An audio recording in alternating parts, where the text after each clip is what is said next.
Question number 7 है दोस्तों। If 1,0,-K1 का transpose T is an eigen vector of the following matrix, जो कि मैट्रिक्स दी हुई है, then the corresponding eigen value जो है वो हमसे पूछी है।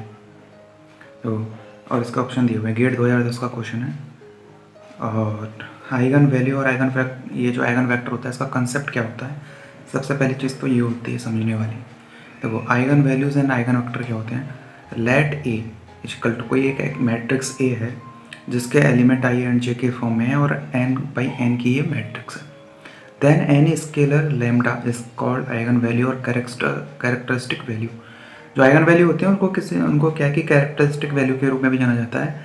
Of the matrix A if it is satisfy the condition A x equal to lambda X. कहने का मतलब ये है कोई भी मैट्रिक्स ए होगी उसमें क्या होता है कि आइगन वैल्यू जो होते हैं या कैरेक्टरिस्टिक वैल्यू वो होती है कोई एक ऐसी स्केलर क्वांटिटी होती है जिसका मल्टीप्लाई होता है। और किसी मैट्रिक्स के वो जो आइगन वैल्यू होगी वो भी जो स्केलर फॉर्म में जो है वो उसके आइगन वैल्यू तभी होंगे, उस मैट्रिक्स के आइगन वैल्यू तभी होंगे जब वो एक कंडीशन एक इक्वेशन को सेटिस्फाई करें और उसका नाम है A x equal to lambda x. ये कंडीशन सेटिस्फाई होना जरूरी है, तभी लेमडा को क्या कहा जाएगा, आइगन वैल्यू बोला जाएगा। अब बात करते हैं एक्स क्या होता है। एक्स जो होता है वो होता है आइगन वेक्टर्स।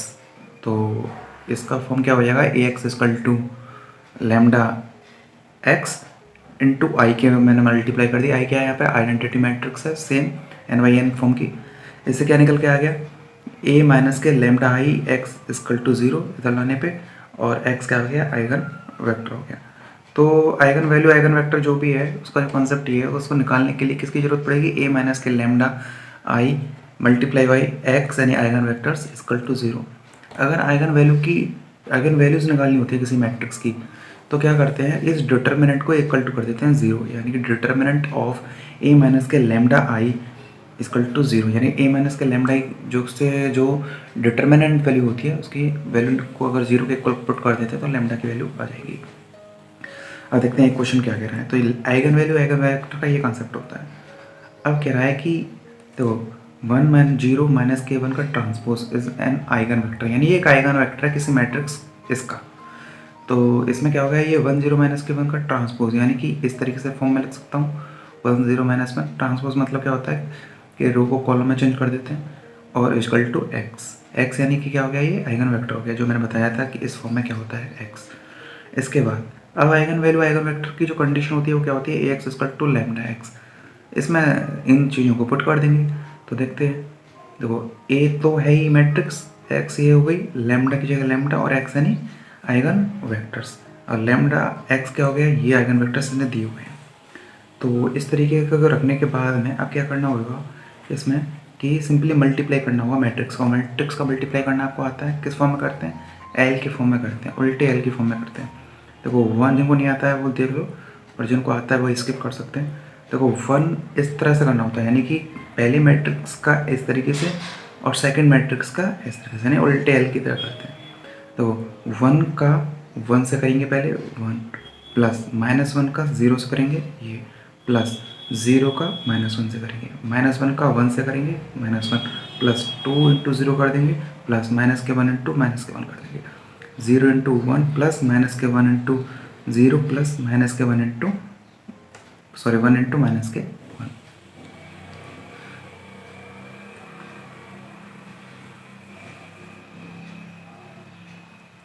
इसके बाद में यहाँ तक के करने के बाद में क्या करेंगे, अब यहाँ से देखेंगे कि वैल्यू कैसे आएगी। देखो ये जो निकल के आ रहा है ये 1 -2 1 और इधर लेमडा 0 और ये लेमडा निकल के आ रहा है और इक्वल कर देंगे, लेमडा इक्वल क्या आ गया 1, इसका आंसर हो जाएगा, सॉल्यूशन हो जाएगा। आई होप कि आपको समझ में आया होगा। क्वेश्चन नंबर 8 देखते हैं और क्वेश्चन नंबर 9 दोनों देखते हैं। देखते हैं क्वेश्चन नंबर 8 क्या है, the value of the cube 4 is the following set of the linear equation 2x plus के 3y equal to 0, 6x plus के qy equal to 0 can have non trivial solution. इस गेट 2010 का ये question है। देखो ये थोड़ा अलग ही कॉन्सेप्ट हो गया कि नॉन ट्राइवल सॉल्यूशन पूछ रहा है इसमें। मतलब ये जो दो लीनियर इक्वेशन है इनमें क्या होता है कि नॉन ट्राइवल सॉल्यूशन ये रखती हैं। तो इसमें पूछ रहा है हमसे कि उसकी कंडीशन क्या होगी जिसके लिए क्यू का माना जाए, वैल्यू आ जाए। देखो सबसे पहले क्या होता है, मैट्रिक्स के फॉर्म में लिखते हैं लीनियर इक्वेशन को आपको आता ही है। तो 2x प्लस के 3y equal to 0 equation number 6x plus के qy equal to 0 equation number 2। इसके बाद में क्या करेंगे, a जो है क्या ये मैट्रिक्स हो जाएगी 2, 3, 6 q और x का हो जाएगा ये x, y के फॉर्म में जाएंगे।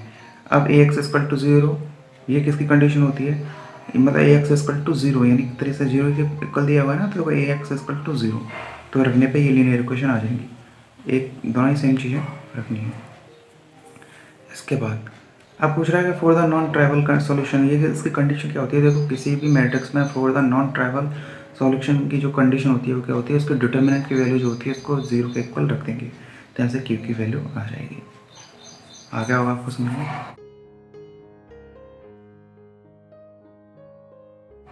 तो क्वेश्चन नंबर 9 देखते हैं। क्वेश्चन नंबर 9 क्या है कि the eigen values of the following matrix दी हुई है। गेट 2011 का क्वेश्चन है। इस क्वेश्चन के थ्रू मैं आपको बताऊंगा कि आइगन वैल्यूज़ का जो कंसेप्ट होता है वो कैसे हम आइगन वैल्यूज़ को फाइंड करते हैं, और जिनको आता है हमको अच्छी बात है, हमको नहीं आता है वो देख लो, क्योंकि आइगन वैल्यूज से क्वेश्चन एकदम कन्फर्म है कि आता ही आता है। देखो आइगन वैल्यूज़ को निकालने के लिए एक सीधा सा कंसेप्ट बस इतना सा है कि जब भी आइगन वैल्यू को निकालनी हो तो जो मैट्रिक्स गिवन हो उस मैट्रिक्स के डायगोनल के एलिमेंट में से आप लैम्डा माइनस कर दो सिंपली बस। और थ्योरेटिकली क्या होता है कि देखो a माइनस के lambda I into X equal to 0 ये किसकी कंडीशन होती है, आइगन वैल्यूज़ को फाइंड करने की कंडीशन होती है। यानी कि लैम्डा का मल्टीप्लाई किससे है, आइडेंटिटी मैट्रिक्स से है। और जब लैम्डा का आइडेंटिटी मैट्रिक्स से यानी कि इसके डायगोनल के एलिमेंट क्या होंगे, ऑलरेडी लैम्डा ही होंगे, और उस मैट्रिक्स में से इस लैम्डा को माइनस करना है, तो ऑब्वियसली जो डायगोनल के एलिमेंट होंगे उसमें से क्या माइनस हो जाएगा, लैम्डा, क्योंकि बाकी के क्या हैं 0 0 हैं, आइडेंटिटी मैट्रिक्स के हैं। लैम्डा से मल्टीप्लाई करने के बाद में जो डायगोनल के एलिमेंट हैं उसके अलावा जो रेस्ट हैं जितने भी बचे हुए हैं एलिमेंट हैं और वो क्या है ऑलरेडी 0 हैं, इसलिए माइनस करने पे सिर्फ डायगोनल के एलिमेंट ही चेंज होंगे।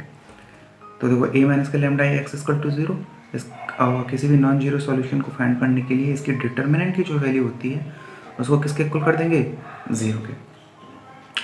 तो देखो 10 माइनस के लैम्डा डायगोनल के एलिमेंट में से लैम्डा माइनस कर देंगे, माइनस के 12 माइनस के लैम्डा इधर -4 इधर 80 इक्वल टू 0, क्रॉस मल्टीप्लाई करके और वैल्यू फाइंड करेंगे। तो देखो 10 माइनस के लैम्डा इंटू माइनस के 12 माइनस के लैम्डा माइनस 18 माइनस के 4 यानी कि प्लस के 72 इक्वल टू 0। तो देखो 10 इंटू 12 माइनस के 120 माइनस के लैम्डा इंटू माइनस के 10 इंटू माइनस के 12 माइनस के 20 10 into minus lambda 10 lambda minus के 12 लैम्डा और प्लस के लैम्डा का स्क्वायर प्लस के 72 इक्वल टू 0।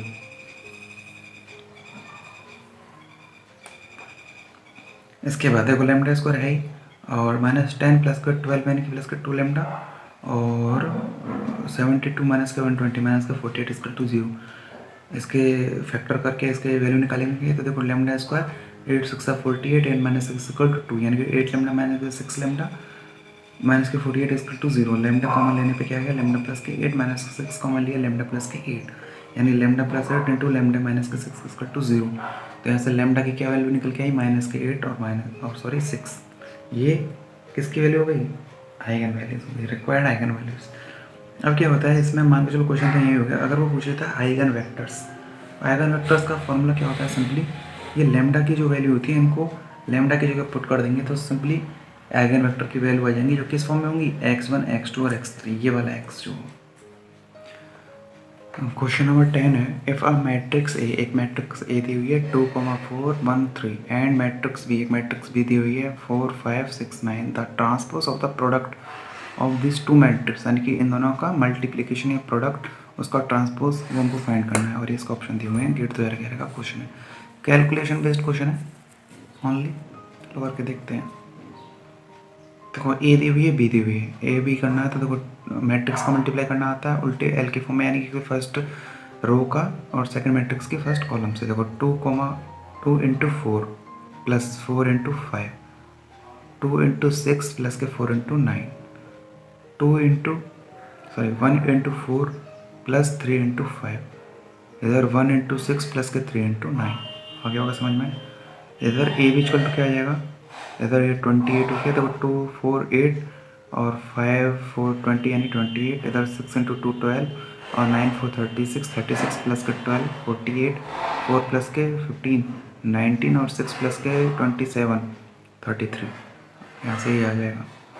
इसके बाद क्या निकालना है, ए बी का ट्रांसपोज निकालना है। तो ट्रांसपोज करने के लिए क्या करते हैं, रो को कॉलम में चेंज कर देते हैं। देखो 28 48 19 और 33, ये यहाँ इसका आंसर हो जाएगा। क्वेश्चन नंबर 11 है, फॉर द मैट्रिक्स ए, एक मैट्रिक्स ए दी हुई है 5 1 3 3, one of the normalised eigen vector is given as, यानी कि इस मैट्रिक्स का क्या पूछा है, नॉर्मलाइज्ड आइगन वेक्टर पूछा है। गेट 2012 का क्वेश्चन है। अब ये क्या है कि एक कंसेप्ट हो गया कि नॉर्मलाइज्ड आइगन वेक्टर होते क्या हैं। आइगन वेक्टर तक तो हम जानते हैं, लेकिन नॉर्मलाइज्ड आइगन वेक्टर क्या होते हैं, ये कंसेप्ट हो गया। तो देखो आइगन वेक्टर क्या होते हैं, सबसे पहले वहीं तक डील कर लेते हैं। ऑब्वियसली बात है कि किसी भी मैट्रिक्स में अगर आइगन नॉर्मलाइज्ड आइगन वेक्टर पूछे तो आइगन वेक्टर तक तो हमको जाना ही पड़ेगा।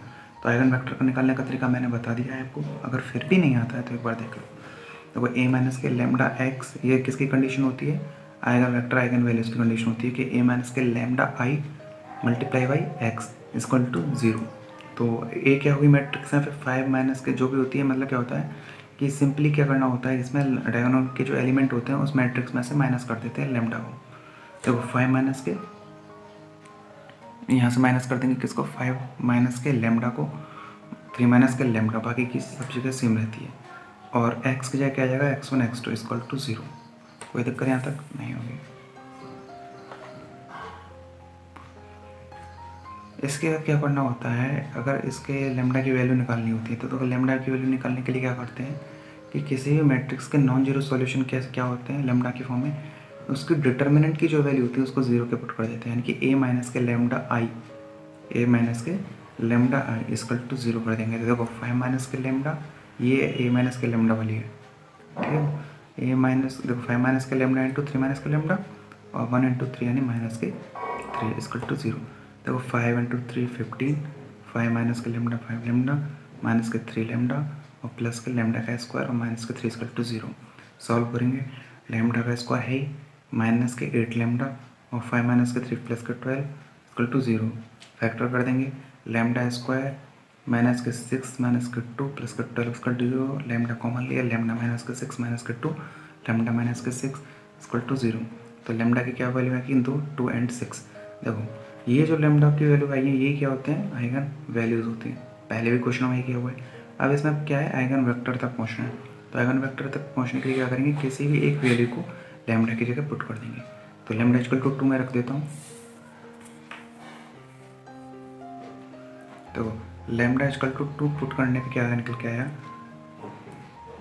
देखो 5 माइनस के 2 3 3 1 और 3 माइनस के 2 1 और x1 x2 है, यहाँ से मल्टीप्लाई कर देंगे तो 3 इंटू x1 प्लस के 3 into x2 equal to 0, 1 into x1 plus के 1 इंटू x2 इक्वल टू 0, यानी कि दोनों इक्वेशन सेम है, x1 प्लस के x2 इक्वल टू क्या है 0 ही है। तो यहाँ पर अगर मैं x1 को k ले लेता हूँ तो x2 क्या निकल के आ जाएगा, माइनस के k, यानी कि x1 x2 क्या निकल के आ गया, इस फॉर्म में आ गए, और k कॉमन लेने पे 1 कॉमन माइनस के 1 आ गया। यानी कि आइगन वेक्टर्स जो होते हैं उनकी क्या मैट्रिक्स में यहाँ पे 1 कॉमा माइनस के। अब बात करते हैं नॉर्मलाइज्ड करते हैं। देखो आइगन वेक्टर तक तो हमको जाना ही होता है, उसके बाद आइगन वैल्यूज से आइगन वेक्टर तक पहुंचने के बाद में नॉर्मलाइज्ड जो आइगन वेक्टर होते हैं वो होते क्या हैं, एक तरीके से यूनिट जो वेक्टर होता है वही एक तरह से नॉर्मलाइज्ड आइगन वेक्टर होता है। मतलब क्या हो गया कि समथिंग अपॉन अंडर रूट में ए स्क्वायर प्लस के बी स्क्वायर, ये होता है नॉर्मलाइज्ड आइगन वेक्टर। मतलब जैसे अगर 1 के लिए आइगन वेक्टर निकलना होगा नॉर्मलाइज्ड, तो 1 अपॉन इन दोनों का अंडर रूट में ए स्क्वायर प्लस के बी स्क्वायर, यानी अंडर रूट 1 का स्क्वायर प्लस के माइनस के 1 का होल स्क्वायर इक्वल टू 1/√2। -1 के लिए क्या हो जाएगा कि -1 अपॉन अंडर रूट ए स्क्वायर प्लस के बी स्क्वायर माइनस के 1/√2। अगर सपोज यहाँ पे एक और वैल्यू होती तो कैसे करते, तो तीनों के लिए निकलता, लेकिन क्या हो जाता फ़र्क, 1 अपॉन सपोज यहाँ पे होता 2 तो क्या होता है 1 अपॉन अंडर रूट 1 का स्क्वायर प्लस -1 का स्क्वायर प्लस 2 का स्क्वायर भी हो जाता। फिर -1 के लिए भी तीनों का स्क्वायर सेम होता नीचे, इसी तरह से 2 के लिए भी वो सेम होता। इस तरह से नॉर्मलाइज्ड आइगन वेक्टर आके यहाँ रखने पर ये आंसर भी हो जाएगा आपका। क्वेश्चन नंबर 12 है। देखो दोस्तों, अगर मेरी वैसे स्पीड अगर ज़्यादा हो तो आप पहुँच करके वीडियोस को देख सकते हैं। वैसे क्वेश्चन आपको ही करने हैं और ये तो सिंपली बस एक आइडिया होता है, आप खुद कर सकते हैं क्वेश्चनों को। देखते हैं क्वेश्चन नंबर 12 क्या है। फॉर अ मैट्रिक्स, एक मैट्रिक्स दी हुई है M 3/4 4 5 X and 3/5, the transpose of the matrix MT is equal to M inverse है, यानी कि transpose of the matrix is equal to दिया हुआ है इनवर्स ऑफ द मैट्रिक्स, तो हमको X की वैल्यू फाइंड करनी है। देखो दोस्तों, इस क्वेश्चन को करने के दो तरीके हैं। पहला तरीका क्या कि जो ये क्वेश्चन दी हुई है, जो गिवन है कि transpose of the matrix equal to inverse of the matrix, तो सबसे पहले आप क्या करो कि उसका ट्रांसपोज निकाल लो मैट्रिक्स का, उसको इक्वल रख दो किसके, एम इनवर्स के। अब बात करते हैं एम इनवर्स का निकालते हैं कैसे। एम इनवर्स का फॉर्मूला होता है 1 determinant of M into adjoint of M. Adjoint of M कैसे निकालते हैं, उस मैट्रिक्स के कोफैक्टरों से जो मैट्रिक्स बनती है उसका ट्रांसपोज लेने पे एडजॉइंट ऑफ एम आ जाता है। ये मैंने पहले क्वेश्चन में किया हुआ है, आप वहाँ से जाके देख सकते हैं, लेकिन ये लेंथी हो गया। सिंपलेस्ट फॉर्म क्या है इस क्वेश्चन को सॉल्व करने की, देखते हैं। देखो, मैट्रिक्स का transpose equal to inverse of the matrix दिया हुआ है, तो देखो इसमें अगर मैं मल्टीप्लाई कर दूँ एम का, यानी मैट्रिक्स का ही, तो M M T equal to M M inverse हो गया। ये प्रॉपर्टी होती है एम एम इनवर्स, क्या होगा, आइडेंटिटी मैट्रिक्स होती है। एक तरह से आप ऐसे भी देख सकते हो जैसे हम किसी भी क्वाड्रेटिक इक्वेशन को सॉल्व करते हैं, मतलब एक, वैसे ये क्या है, एक रूल तो नहीं है, लेकिन ऐसे आप समझ सकते हैं, सोच सकते हैं कि एम एम इनवर्स क्या हो गया, एम अपॉन एम, यानी कि 1। इसी तरह से एम एम इनवर्स क्या हो जाएगा, आइडेंटिटी मैट्रिक्स होती है, जिस फॉर्म में मैट्रिक्स एक्चुअल में गिवन होती है। इसके बाद क्या हो गया, एम एम टी दिया हुआ, देखो एम क्या हो गया, जो मैट्रिक्स गिवन है, एम टी क्या हो गया, ट्रांसपोज मैट्रिक्स, इसका ट्रांसपोज हो गया, तो 3/4 4/5 एक्स और 3/5। कैसे निकालते हैं ट्रांसपोज ऑफ द मैट्रिक्स, रो को कॉलम में चेंज कर देते हैं, इज इक्वल टू, अब आइडेंटिटी मैट्रिक्स है, लेकिन ये जो आइडेंटिटी मैट्रिक्स होगी ये किस फॉर्म में होगी, 2/2 में हो जाएगी। क्यों, क्योंकि ये ऑलरेडी गिवन है, मैट्रिक्स जो जिस चीज़ फॉर्म में गिवन है उसी फॉर्म में। इसके बाद क्रॉस मल्टीप्लाई, सॉरी मैट्रिक्स का मल्टीप्लाई करना है, तो मैट्रिक्स का मल्टीप्लाई मैंने आपको बता रखा है, उल्टे एम की फॉर्म में करना है, जिनको नहीं आता वो पुराने वीडियोस देख सकते हैं। देखो, इसकी रो, इसका column, 3/4 into 3/4 9/16 plus 4 into 4 16 5 into 5 25, 3/4 into x 3x/4 plus 4 into 3 12 5 into 5 25, x into 3/4 3x/4 plus 3/5 into 4/5 12/25, x into the x x square plus के 3/5 इंटू 3/5 9/25 इज इक्वल टू ये। दो मैट्रिक्स इक्वल होती है by the property of the matrix we can say that the element of the respective matrix will be equal in the form of the same places. तो देखो इसमें क्या हो जाएगा कि 9/16 जो गिवन है इस तरीके से, तो देखो सिंपलेस्ट देख लेते हैं, एक्स निकालना है तो सेकंड एलिमेंट को देखेंगे कि फर्स्ट एलिमेंट में क्या है, एक्स की फॉर्म नहीं है, तो क्या हो जाएगा 3x/4 प्लस 12/25 इक्वल टू किसके इक्वल हो जाएगा, 0 के इक्वल हो जाएगा। देखो 3x/4 होगी क्या यहाँ पे, इज इक्वल टू माइनस का 12/25, 3 से 3 कट कैंसिल हो गया, तो क्या बचा, नहीं दिख रहा क्या दोस्तों,